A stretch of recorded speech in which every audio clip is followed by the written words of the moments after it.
Hi friends, ఈ video మీకు నచ్చినట్లయితే సబ్స్క్రైబ్ చేయండి, లైక్ చేయండి. మనోహరి గోరాతో నేను చూసిన రణ్వీర్, నాకు తెలిసిన రణ్వీర్, ఇవాళ నాకు ఎదురుపడ్డ రణ్వీర్ ఒకరు కాదు గోరా. ఆవేశాన్ని ఆపుకొని ఒక మూర్ఖుడు వాడు. నేను కనపడగానే చంపేస్తాడు అనుకుంటే నా కళ్ళలోకి చూస్తూ మరి నేను తన భార్య అని కాదని చెప్పాడు. అప్పుడు గోరా, నువ్వు చెప్పింది వింటుంటే అతను ఆవేశంతో కాకుండా ఆలోచనతో నీ మీద గెలవాలనుకుంటున్నాడు. అప్పుడు మనోహరి, ఆ రణ్వీర్ క్రూరత్వం కంటే వాడి మౌనం మంచితనం ఇంకా భయంకరంగా ఉంది గోరా. వాడు నన్ను చూసిన చూపులు నాకింకా గుర్తున్నాయి. అరుంధతిని చంపడంతో కథ ముగిసిపోతుందనుకుంటే అప్పుడు గోరా, మన ముగ్గురి కథలు ఒకటే మనోహరి, మనం కోరుకుంటుంది ఒక్కటే. అప్పుడు మనోహరి, నాకు అర్థం కాలేదు. అప్పుడు గోరా, నాకు నాది కాని ఆత్మ కావాలి. నీకు తలరాతలో లేని అమరేంద్ర కావాలి. రణ్వీర్కి తనని వద్దనుకుంటున్నా నువ్వు కావాలి. ఏమీ చేయలేని పరిస్థితిలో నేను ఉన్నాను. ఏం చెయ్యలేని అర్థం కాని పరిస్థితిలో నువ్వున్నావు. ఏం చేస్తే నిన్ను తనతో తీసుకెళ్లాలో తెలియని అయోమయంలో అతను ఉన్నాడు. మన ముగ్గురివి సమాధానలేని ప్రశ్నలే, కోరు తెచ్చుకున్న సమస్యలే. మన ముగ్గురిలో ఎవరు గెలిచినా మిగిలిన ఇద్దరి గమ్యాల మీద ప్రభావం పడుతుంది మనోహరి. అప్పుడు మనోహరి, ఎలా గోరా? అప్పుడు గోరా, రణ్వీర్ అనుకున్నది సాధించి నిన్ను తీసుకెళ్ళిపోతే నువ్వు అనుకున్నది ఎప్పటికీ చేరుకోలేవు. నువ్వు వెళ్ళిన వెంటనే ఆత్మ ఇక్కడ ఉంటుందన్న గ్యారెంటీ లేదు. నా కోరిక కూడా తీరదు. అందుకే రణ్వీర్ గెలిచేలోపు మనం గెలవాలి.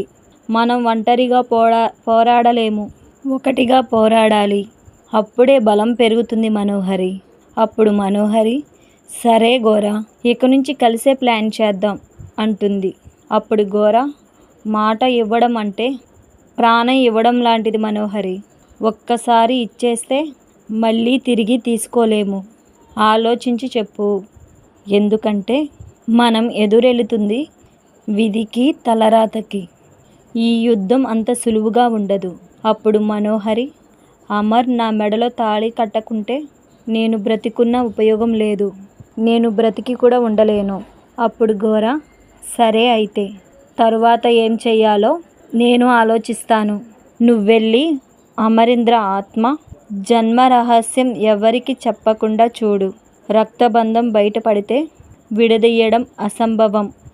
అప్పుడు మనోహరి, అవును, ఇప్పుడే వెళ్ళి అమర్ ఆ నిజాన్ని ఎవరికి చెప్పకుండా నేనే ఆపుతాను. సరే అంటాడు గోరా. అక్కడి నుంచి మనోహరి వెళ్ళిపోతుంది. మిస్సమ్మ హాల్లోకొచ్చి అమర్ కోసం చూస్తుంది. మిస్సమ్మని చూసి అమర్ వాళ్ళ తల్లిదండ్రులు వచ్చి నవ్వుకుంటారు. తర్వాత పిల్లలొచ్చి ఒకరు చూసుకుని నవ్వుకుంటారు. మిస్సమ్మ మనసులో వీళ్ళు కూడా వచ్చారేంటి అని నవ్వుకుంటుంది. అమ్మో కూడా వీళ్ళు కూడా ఇన్ఫర్మేషన్ అడగడానికి వచ్చినట్టున్నారు అని అనుకుంటారు పిల్లలు. అమర్ వాళ్ళ నాన్న వాళ్ళ అమ్మతో, వీళ్ళు కూడా మన బాపతే అనుకుంటా, ఏదో అడగటానికి వచ్చినట్టున్నారు. అప్పుడు అవునండి అంటుంది. అప్పుడు రాథోడ్, ఏంటి అందరూ బిత్తరమొహాలు వేసుకుని చూస్తున్నారు? అందరూ ఒక్కసారి నవ్వుతారు రాథోడ్ని చూసి. అబ్బో అంటాడు రాథోడ్. అమర్ ఫోన్ మాట్లాడేసి లోపలికి వస్తాడు.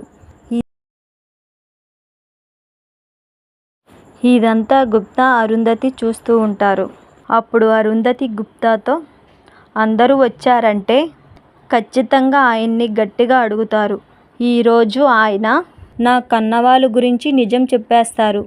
పిల్లలు, అమర్ వాళ్ళ నాన్న, వాళ్ళ అమ్మ, మిస్సమ్మ అందరూ ఒక్కసారిగా డాడీ మీతో ఒక్కసారి మాట్లాడాలి అంటారు. అందరినీ చూస్తాడు అమర్ షాకింగ్గా. అంజలి అడుగు అని వాళ్ళ తాతయ్యని సైగ చేస్తుంది. అప్పుడు వాళ్ళ తాతయ్య అంటాడు. నువ్వడుగు అంటాడు వాళ్ళ తాతయ్య అంజలిని. అప్పుడు అమర్, అందరూ ఏదో మాట్లాడాలని అనుకుంటున్నారు. ఏంటా ఆ విషయం అడగండి. అప్పుడు అమ్ము, అంటే డాడ్, మిస్సమ్మ ముందొచ్చింది కదా, మిస్సమ్మకు ఆన్సర్ చెయ్యండి అంటారు పిల్లలు. అప్పుడు మిస్సమ్మ, నేను అడిగితే ఏం బాగుంటుంది, ముందు మామయ్య గారికి ఆన్సర్ చేయండి. అప్పుడు అమర్ వాళ్ళ నాన్నగారు అంటారు. అప్పుడు అమర్, మీరైనా అడుగుతారా, ఎవరు అడుగుతారో డిసైడ్ వస్తారా? అప్పుడు అమర్ వాళ్ళ నాన్నగారు, అది ఏంటంటే అమర్, అది. అప్పుడు అమర్ వాళ్ళ అమ్మ, హక్కులు అధికారాలు అన్నారు కదా, అడగండి అంటుంది.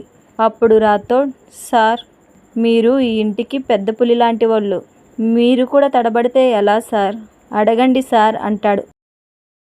అప్పుడు అమర్ వాళ్ళ నాన్నగారు, ఇప్పుడు నీ ఒపీనియన్ ఎవరు అడిగారయ్యా, తీరా అడిగితే తుతుతూ అంటావు. రాథోడ్ ఏం మాట్లాడాడు. అప్పుడు అమర్ వాళ్ళ నాన్నగారు, అది కాదు అమర్, అంటే లంచ్ ఎప్పుడు చేద్దామా అని.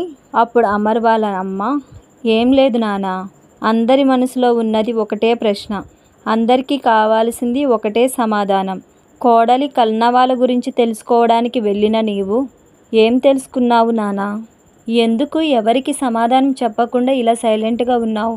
అప్పుడు మిస్సమ్మ, అవునండి, ఆరు అక్క గురించి కానీ మా అక్క గురించి కానీ ఏదైనా తెలుసుకున్నారా? ఇదంతా మనోహరి చూస్తూ షాక్ అవుతుంది, టెన్షన్ పడిపోతూ ఉంటుంది. అప్పుడు అంజలి, అమ్మమ్మ తాతయ్య ఎవరో, వాళ్ళు ఎక్కడున్నారో కనుక్కున్నారా డాడ్, వాళ్ళ దగ్గరికి మేము వెళ్ళొచ్చా?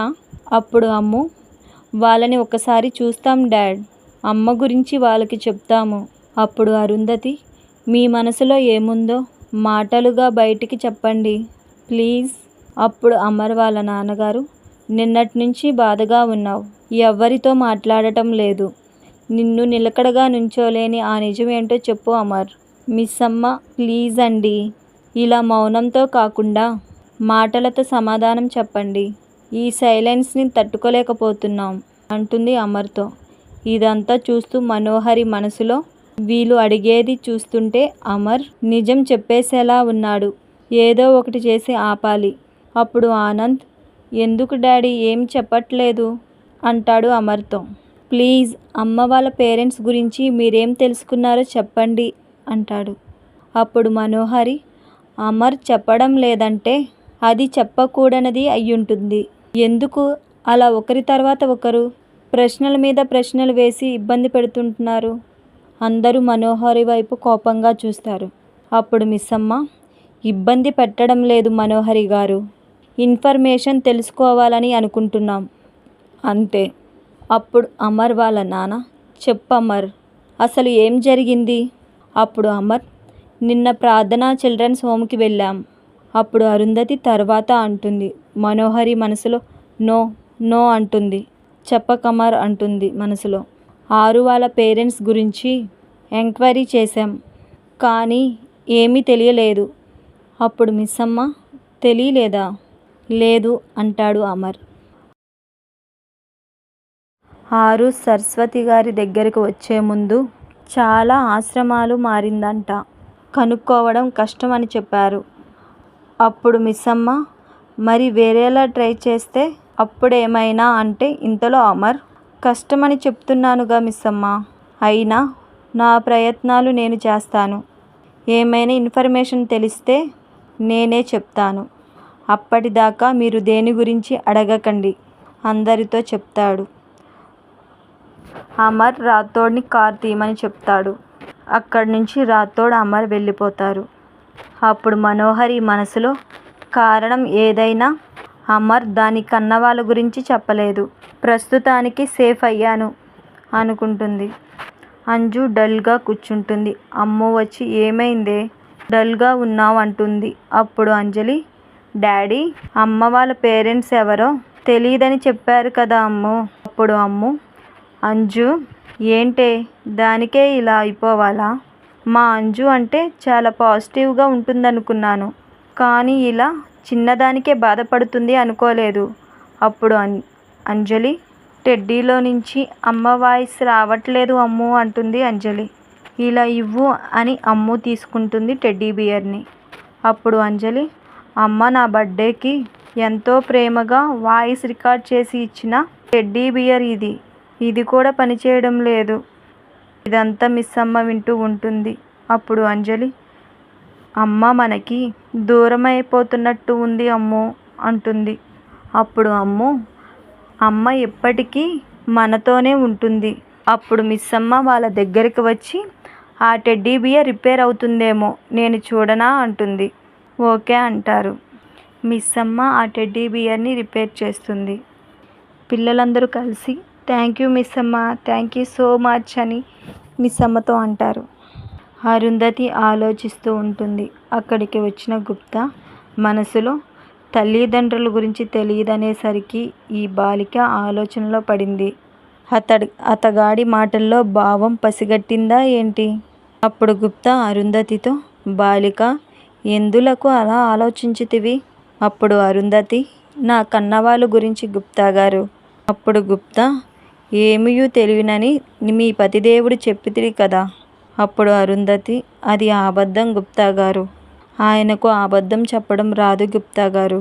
ఆయన అబద్ధం చెప్పినప్పుడు కనిపెట్టడం చాలా ఈజీ అంటుంది. అప్పుడు గుప్తా, అసత్యం పలుకోవాలని అతనికేముంది బాలిక అంటాడు గుప్తా. అతగాడు నిజమే చెప్తున్నాడని నాకు అనిపిస్తుంది అంటాడు. అప్పుడు అరుంధతి, లేదు గుప్తా గారు, ఆయన ఖచ్చితంగా నా పేరెంట్స్ గురించి ఏదో తెలుసుకున్నారు.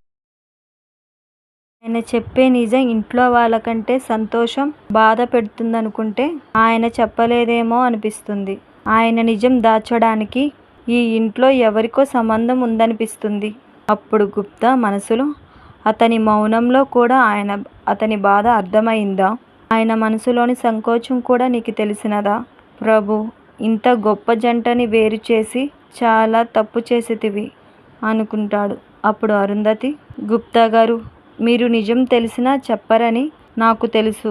కనీసం ఆ నిజం కనిపెట్టే మార్గమైనా చెప్పండి. అప్పుడు గుప్తా, నిజం నీకు తెలిసిన తర్వాత కూడా నీవు దానిని నమ్మక లేని నిజంను కనిపెట్టడానికి చూచుచున్నావు. అప్పుడు అరుంధతి, ఉందని నా మనసు చెప్తుంది గుప్తా గారు.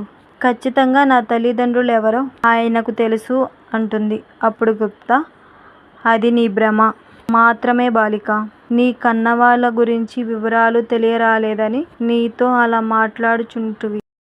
అప్పుడు అరుంధతి, మీరేమనుకున్నా పర్వాలేదు, నేను నమ్మిన నిజమని నేను నిరూపిస్తాను. అప్పుడు గుప్తా మనసులో, అమ్మో, ఈ బాలిక అనుకున్నదంటే చేసి తీరుతుంది. ఏదో ఒకటి చేసి బాలిక శ్రద్ధను ఎటోవైపు మళ్లించవలెను. అప్పుడు అరుంధతి, అవును గుప్తా గారు, పౌర్ణమి రోజు మిస్సమ్మ శరీరంలోకి ప్రవేశించి నేను నిజం తెలుసుకుంటే? అప్పుడు గుప్తా, ఒక పని చేయుము. పౌర్ణమికి నీకు నచ్చిన దేహంలోకి ప్రవేశించి నీకు నచ్చిన పని నచ్చినట్టుగా చేసుకుంటూ వెళ్ళుము. నేను మా ప్రభువుల వారి వద్దకు వెళ్ళి నువ్వు అనుభవించిన శిక్షలన్నీ నేను అనుభవించెదను. ఈ ఒక్క శక్తి సరిపోవునా, ఇంకా ఏమైనా శక్తులు కావాలనా అంటాడు గుప్తా వెటకారంతో అరుంధతితో. అక్కడి నుంచి అరుంధతి మాయమైపోతుంది. ఈ బాలిక నా వద్దనే వేషములు వేస్తుంది. అమర్ ఇంట్లో జరిగిన దాని గురించి ఆలోచిస్తూ ఉంటాడు. రాథోడ్ అమర్తో, ఏమైంది సార్? ఇంట్లో అందరికీ అరుంధతి అమ్మగారి తల్లిదండ్రుల గురించి మీకేం తెలియదని ఎందుకు చెప్పారు సార్? కనీసం పిల్లలకి పెద్ద సార్ గారికైనా చెప్దాం సార్. అప్పుడు అమర్, చెప్పు రాథోడ్, చెప్పి ఏం చేద్దాం? మనలానే బాధపడేటట్టు చేద్దామా? తెలుసుకున్న నిజం అబద్ధమైతే బాగుండు అని బాధపడుతున్నామే, వాళ్ళని అలానే బాధ పెడదామా? నన్ను కన్న తల్లిదండ్రులకి, నేను కన్న బిడ్డలకి అబద్ధం చెప్పడం నాకు మాత్రం సంతోషం అనుకుంటున్నావా? తప్పటం లేదే. వాళ్ళు ఎంతగా అభిమానించే మిస్సమ్మ అక్క తమ పెద్ద కోడలంటే ఆనందిస్తారు. కానీ వెంటనే మిస్సమ్మ అక్కని శాశ్వతంగా కోల్పోయానని తెలియగానే వాళ్ళ పరిస్థితి ఎలా ఉంటుందో ఒక్కసారైనా ఆలోచించావా రాథోడ్? పిల్లలకి నిజాన్ని మోసే మెచ్యూరిటీ ఇంకా రాలేదు రాథోడ్. వాళ్ళకి చెప్పాల్సిన టైం వచ్చినప్పుడు వాళ్ళ అమ్మ గురించి పూర్తి నిజం నేనే చెప్తాను. అప్పుడు రాథోడ్, సార్, మీరు చెప్తుంది కరెక్టే అనిపిస్తున్నా ఈ నిజం వాళ్ళ దగ్గర దాచటం తప్పనిపిస్తుంది సార్. ఒక్కసారి ఆలోచించండి సార్. అప్పుడు అమర్, నిజం చెప్తే వాళ్ళిక ప్రతిరోజు మిస్సమ్మను చూసిన ప్రతి క్షణం బాధపడతారు. అదే చెప్పకుంటే ఈ ఒక్కరోజు బాధపడి రేపటి నుంచి ఎవరి పనుల్లో వాళ్ళు పడిపోతారు. ఇప్పుడు చెప్పు, ఏది కరెక్ట్ ఏది తప్పు? రాథోడ్ చాలా ఆలోచించి అన్ని విధాలా చూసుకుని తీసుకున్న నిర్ణయం ఇది.